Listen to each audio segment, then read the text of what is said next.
1990 में मंडल commission report ने एक बड़ा कदम उठाया था। The total is 59.5% seats reservation में चले जाते हैं। रिजर्वेशन का आइडिया नया नहीं है। क्या यह डिफरेंशिएशन समानता की ओर था या सियासत के लिए? बट दिस लॉ और the article was passed only for 10 years। But अभी तक ये क्यों है? मैं कास्ट सिर्फ नाम के लिए नहीं, ये आपके जीने की तरीका तक डिफाइन करती है। डिसाइड किया कि हर भाग को बराबरी का हिस्सा मिलना चाहिए। The caste based reservation.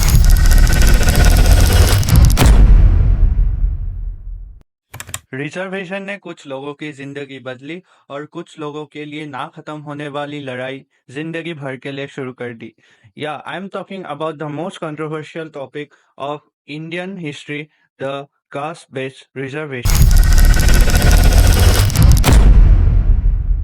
क्या यह डिफरेंशिएशन समानता की ओर था या सियासत के लिए? Let's know the full history of Indian cast based reservation, how it get employees. India में कास्ट सिर्फ नाम के लिए नहीं, ये आपके जीने की तरीका तक डिफाइन करती है। 1947 में आज़ादी के बाद निर्माताओं ने डिसाइड किया कि हर भाग को बराबरी का हिस्सा मिलना चाहिए और यहाँ से ही जन्म हुआ the Indian cast based reservation. Reservation का आइडिया नया नहीं है, ये ब्रिटिश रूल के टाइम से ही इंडिया में लागू था, जब प्रिंसली स्टेट ने भी बैकवर्ड कास्टों के लिए ये फॉर्मली शुरू किया था। लेकिन 1950s में कॉन्स्टिट्यूशन के आर्टिकल 15 एंड 16 में एक कास्ट बेस्ड रिजर्वेशन को इम्प्लीमेंट किया जो schedule type and schedule caste के लिए बिलोंग करता था। एंड वहीं से शुरू हुआ the caste based reservation program. Goal बस सिंपल था, हिस्टोरिकल इनजस्टिस को ठीक करना।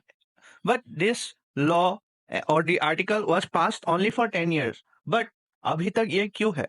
आज के टाइम में रिजर्वेशन के लिए ये रेशियो को फॉलो किया गया है। एससी के लिए 15%, एसटी के लिए 7.5%, ओबीसी के लिए 27% और 2019 से एक नया कोटा स्टार्ट किया गया था व्हिच वाज ईडब्ल्यूएस एंड उसके लिए 10% था।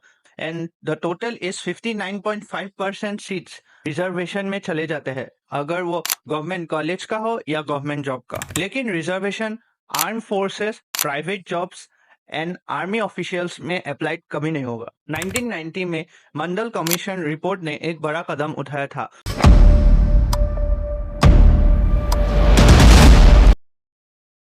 उनका मोटिव बस एक ही था, ओबीसी को रिजर्वेशन दिलाना, जिसके लिए स्टूडेंट्स ने सेल्फ इमोलरेशन तक किया। ये मूवमेंट था जब मेरिट वर्सेस रिजर्वेशन ने एक तगड़ा लड़ाई लड़ी, पर जीत किसकी हुई? ऑफ कोर्स रिजर्वेशन की। अनडाउटेडली रिजर्वेशन ने लाखों लोगों तक एजुकेशन एंड एम्प्लॉयमेंट दिया, पर लेकिन प्रॉब्लम यही है, creamy and non creamy.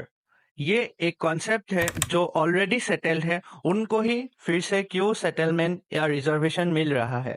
And our caste system also promote this things. Actually it doesn't promote, पर हमारे इंडिया में ऐसा फेक सर्टिफिकेट निकाल के लोग रिजर्वेशन का फायदा उठाते हैं कि नॉन क्रीमिलियर एंड क्रीमिलियर में कोई डिफरेंस ही नहीं होता।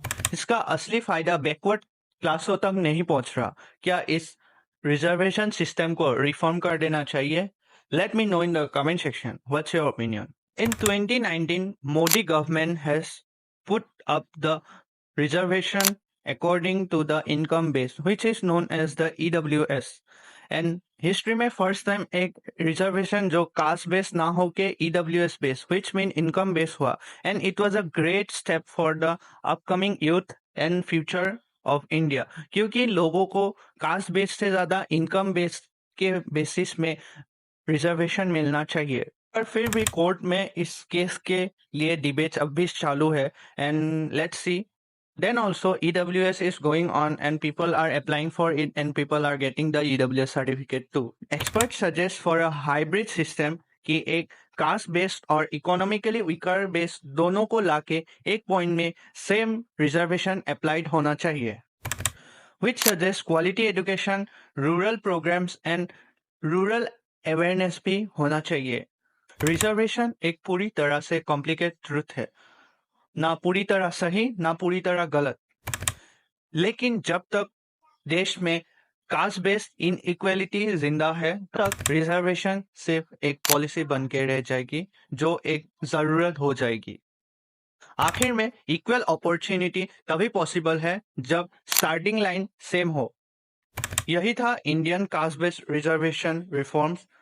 And if you like the video, do not forget to like, subscribe, and press the bell icon to get the notification of upcoming documentary videos.